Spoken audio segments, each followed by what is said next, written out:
जादुई जंगल। इस जंगल में बहुत से जानवर रहते थे। वो जानवर उस खूबसूरत जंगल को अपना घर समझते थे।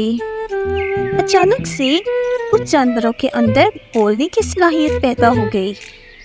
उन जानवरों में शामिल थे एक लोमड़ी, एक गुलहरी, एक खरगोश और एक उल्लू। ये जादुई वाक़या चांद और सितारों की एक नायाब सीख से शुरू हुआ। उस जंगल में एक दरख्त था जो बहुत पुराना था और बोलता भी था। वो अचानक से बीमार पड़ गया। बोलने वाले चारों जानवरों ने ये फैसला किया कि वो उस दरख्त को सेहतयाब करने में मदद करेंगे। वो एक ऐसा जादुई पानी ढूंढने के लिए निकल पड़े जिससे शिफा मिलती थी। उन्हें ये पानी ढूंढने के लिए मुख्तलिफ मराहिल का सामना करना था जो बहुत कठिन थे।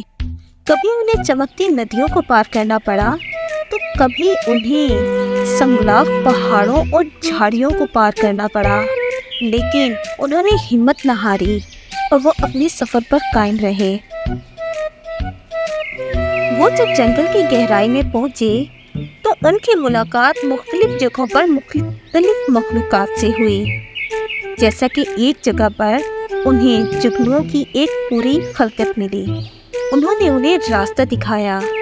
फिर एक जगह पर उन्हें रिछ मिला जो कि पुरानी दास्तानें जानता था और ये भी जानता था कि वो जादुई पानी कहाँ मिलेगा।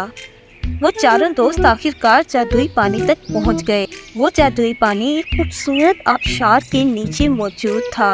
उन्होंने इस पानी को बहुत एहतियात से इकट्ठा किया और वापसी के लिए अपना रास्ता लिया।